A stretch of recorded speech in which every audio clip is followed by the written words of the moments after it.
Je m'appelle Jean-Philippe Descaries-Mathieu. Je suis spécialiste en cybersécurité et en gestion de risques technologiques. Génial.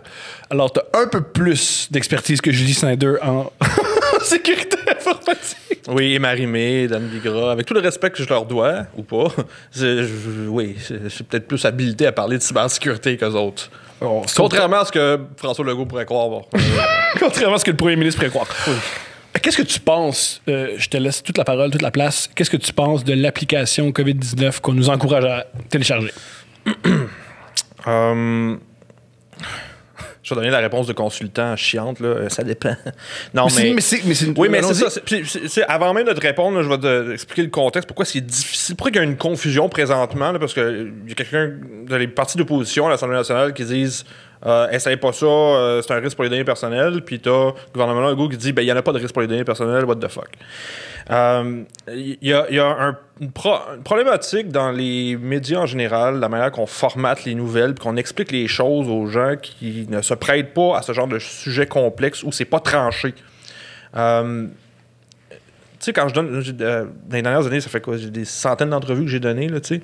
Toujours le même format. C'est un 6 à 8 minutes où tu peux faire poser plusieurs questions, où tu as l'équivalent, le meilleur des cas, entre 45 et 75 secondes pour répondre à une question d'ordre sociologique, pratiquement, qui touche tous les aspects de la société. Puis il faut que tu condenses ça dans un tout cohérent que monsieur, madame, tout le monde va comprendre. Oui, aussi parce que la radio, c'est fait pour moi. C'est fait pour para, punch, prochaine question. Faut que tu parles en soundbite. C'est ça. Parce que moi, je suis pas nuancé, je fais juste créer, je veux dire, il y a très peu de blagues nuancées, mais pour discuter de cybersécurité, bonne chance. Ben, c'est pour ça que c'est pour ça qu'on n'est pas des masses à être appelés dans les... C'est pas facile de vulgariser des enjeux. Je ne suis pas sûr de mettre des bretelles. Là. Il y en a des bien meilleurs que moi, mais il n'y en a pas tant que ça. Puis c'est difficile, puis synthétiser. Puis dans le cadre de l'application Alerte COVID, j'ai eu des discussions avec mes collègues là-dessus, parce que nous autres, on est comme, ben écoute, sa portée est limitée, c'est pas la fin du monde, puis tu sais, paniquez pas pour ça. En même temps, c'est pas nécessairement une bonne chose, parce que ça fait pas ce qu'on veut que ça fasse ultimement. Puis là, ben, justement, t'as à l'Assemblée nationale, t'as Québec solidaire, puis le Parti québécois qui vont dire que non, c'est un danger pour les données personnelles, mais il n'y en a pas qui sont récoltées. Il n'y a pas de données nominatives sensibles qui sont récoltées par cette application-là. OK. Des applications de traçage et de notification de contact à la COVID-19, il y en a des douzaines et des douzaines et des douzaines partout dans le monde. Okay? Juste aux États-Unis, là, par exemple, vu qu'il n'y a pas de leadership national aux États-Unis là-dessus, on s'entend, il y a des États qui ont développé plus qu'une application de traçage. Il y en a qui utilisent des données de positionnement GPS, il y en a d'autres de la triangulation Wi-Fi, il y en a d'autres qui collectent des informations sensibles. Au Canada, il y a AB Trace Together basé sur l'application singapourienne qui, elle, est assez intrusive. Il y en a de toutes les sortes. Il y en a que c'est hyper problématique, il y en a que ça ne l'est pas. Ce qu'on a présentement comme alerte COVID basée sur COVID Shield qui est développé par du monde de Shopify, qui est elle-même utilise le gabarit de développement développé conjointement par Google puis Apple. C'est probablement le meilleur choix qu'on pouvait avoir au niveau du respect des données personnelles parce qu'il n'y en a juste pas qui sont collectées. Chouette! Le bottom line, c'est ça. OK, alors si je l'installe, tout va bien.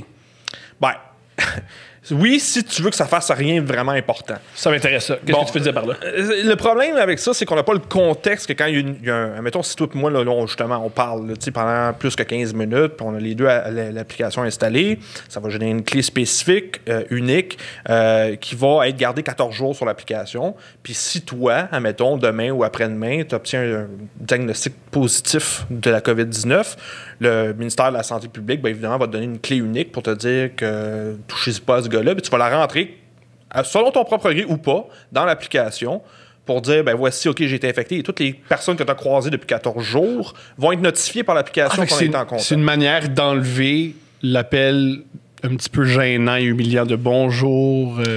J'ai le téléphone... texte les gens en disant il y a un gars que tu as croisé. Ça ne devrait pas le remplacer parce que justement, cette application-là ne donne pas le contexte. C'est que moi, tu sais, mettons, là, je la teste présentement. Je l'ai installée. Je la teste. Il faut savoir de quoi je parle, tu sais, à un moment donné. Ben oui. Tu sais, je vais la tester pendant 2 semaines ou whatever. Puis là, si jamais je reçois une notification, quelqu'un, on dit, vous dites pas qui, parce qu'on n'a pas l'info, a testé positif à la COVID-19. Vous l'avez croisé dans les 14 derniers jours, allez vous faire tester. Ouais, mais c'est qui? C'est quoi le contexte? Est-ce que ça peut être un gars sur la ligne bleue qui était dans le même wagon que toi, fait que c'est sûr que tu l'as pas eu? Ça peut être ça. Ça fait 15 minutes. J'ai été à distance de 2 mètres de ce gars-là, plus que 15 minutes, ce qui est possible dans le métro. Ouais, je vais l'avoir, mais c'est possible aussi que si je suis à l'université, puis je suis dans le dortoir, puis je dors, puis les murs sont en gyps cheap, puis que de l'autre côté du mur, à moins de 2 mètres, il y a un d'autre qui dort qui a la COVID, puis si je dors à côté de lui, avec un mur mitoyen entre les deux, ben ça se peut que je fasse me notifier aussi. Fait que ça vaut quoi? Je comprends. Ça vaut pas grand-chose, en fait. C'est ça le bottom line. C'est que c'est ni une panacée qui va régler tous les problèmes de l'humanité, puis c'est ni un backdoor des réseaux pédosatanistes de l'OMS. OK? Non, mais c'est parce qu'il y a beaucoup, tu sais... Puis là, ça, parce que c'est ça le contre-argument. Hein, qui disent, ben, Facebook, il donne... T'as beaucoup plus de données personnelles sur Facebook. Oui, et le contre-argument, c'est, mais sur Facebook, j'ai ma business, pas sur cette... Bon, c'est ça. Moi, si j'enlève Facebook, je sais pas, je suis obligé de me partir OnlyFans. Bon, ben... En passant, c'est pas une idée. J'ai essayé, mais ça n'a pas marché, mais c'est un autre sujet. C'est ça. Pas les anti-gros-totons, c'est ça? Non, mais j'en parle dans un autre podcast, mais OnlyFans ne veut pas de moi. Wow! Ce qui est très insultant. Considérant tout ce qu'il y a là-dessus, ouais. Ouais, parce que je suis allé voir. Je me suis dit, je suis très pas beau. Des gens beaucoup plus laids que moi. Des gens beaucoup plus laids que moi sur OnlyFans. Mais je m'égare. Tu sais, Facebook, c'est pas juste une application de chat et qui est problématique au niveau de la capture des données personnelles puis de son utilisation. C'est une méthode de communiquer maintenant. C'est un quasi incontournable, puis je dis Facebook, mais ça peut être Instagram qui appartient à Facebook de toute façon, ça peut être TikTok, ça peut être autre. Les réseaux sociaux maintenant, c'est une manière standardisée de communiquer pour les gens et pour les entreprises. Sans enlever les réseaux sociaux, c'est un peu une mise à mort sociale. T'sais. Oui, tu peux le faire, tu peux choisir de le faire, mais ça vient avec des conséquences énormes. C'est un problème. Et là, c'est pour ça que moi j'ai un problème de comparer ça avec l'application. C'est que, oui, des fois tu peux rouler une business en ligne, tu en as besoin pour communiquer avec, justement, exemple, des Patreons ou autres. Tu ne peux pas faire fi de tout ça. C'est pas juste un monstre problématique Facebook. Ça l'est, oui, mais c'est pas juste ça. Tu sais, l'application en tant que telle, Alerte COVID, c'est spécifiquement, tu sais, ultimement, c'est quoi le endgame de tout ça? C'est là qu'il faut regarder. Puis c'est l'absence de message clair de l'État, notamment, et la compréhension des médias qui véhiculent le message que c'est peut-être problématique, c'est peut-être pas, fait que les gens ont une réaction épidermique par rapport à ça. Souviens-toi, 2013... je buvais beaucoup à l'époque. Essaye de te souvenir 2013. Oui. J'étais en roquette, puis j'étais très proche de filles, puis je disais pourquoi tu veux pas? Pourquoi? Lui, il est pas bleu. Puis il disait ben pourquoi? Ben tu cries pourquoi? Puis il partait. Oublie ce bout-là de 2013, mais souviens-toi de 2013. J'ai une thérapie, moi, c'est d'oublier ça, j'y arrive pas. Mais oui, 2013. Révélation de Snowden. Ah, merci, je voulais en parler. Sur la surveillance de masse, la collecte globale. T'sais. La NSA. Après ça, on y reviendra, mais après ça, 2018, il me semble, Cambridge Analytica. Oui. Scandale politique sur la collecte de données. Après ça, l'année dernière, Desjardins, fuite de données chez Desjardins. Après ça, TransUnion. Puis après ça, Equifax. Puis après ça, j'aime que tu fais tout mon plan, j'adore ça. Écoute, ça rentre dans la tête du monde, ça, à force de l'entendre. Puis là, les gens ont un excellent réflexe qui n'est pas utilisé au bon moment. C'est-à-dire, hey, wow, minute, ton application qui collecte la grosseur de mon pénis, je veux rien savoir de ça, fuck off. Oui, mais c'est pas ça que ça fait, celle-là. Mais il y en a d'autres que oui, ça fait ça. Et dans le doute, on s'abstient. Ben peut-être. Il y en a qui vont s'en sacrer. Il y en a comme Dan Bigra qui vont shamer le monde qui ne l'installe pas. Pas que je veux faire plus sur sa tête, mais tu sais, il y a un réflexe qui est normal, je pense, qui est un cumul de choses qui a mené à ce genre de réflexe-là, puis qui est mal utilisé présentement, parce que cette application-là, c'est ça, c'est pas intrusif au niveau des données personnelles. Maintenant, est-ce que c'est un slippery slope vers d'autres choses? Mettons, là, on est en octobre présentement, dans 6 mois, 1 an, quand on n'a toujours pas trouvé de vaccin, puis que tout chie, puis que la société est sur le bord de s'effondrer, peut-être que les gouvernements vont dire, ben là, il faut step up notre game. Là, il faut installer quelque chose de plus. Puis c'est tout le temps ça qui arrive. Regarde le 11 septembre 2001, c'est arrivé. Ce qui a suivi, c'est une érosion des droits acquis depuis longtemps. Le Patriot Act. Entre autres aux États-Unis. On a l'équivalent un peu au Canada et autres. Dans d'autres pays, tous les pays occidentaux se sont tapés la même chose. Puis, tu sais, ces droits-là, tous les militants vont être d'accord avec moi, une fois que tu perds les droits, c'est très dur de les regagner par la suite. T'sais. Fait que ça, même si l'application Alerte COVID, présentement, n'est pas problématique en soi au niveau des données personnelles, c'est un pas de plus vers un gros problème. C'est le principe de la grenouille dans le chaudron avec l'eau qui bouille, tu sais.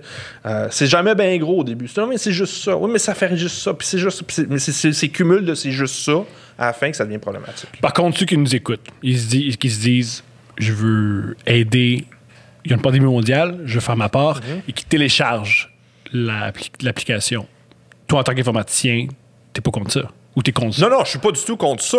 Je peux pas la recommander non plus à cause il y a des limitations technologiques, il n'y a pas le contexte aussi. Cette application ne nous donne pas le contexte de contact que tu as avec les personnes, justement avec le fameux mur mitoyen entre deux personnes. C'était très bien décrit, ça. Mais tu sais, il y a des limitations technologiques au niveau de le protocole qui est utilisé, Bluetooth Low Energy.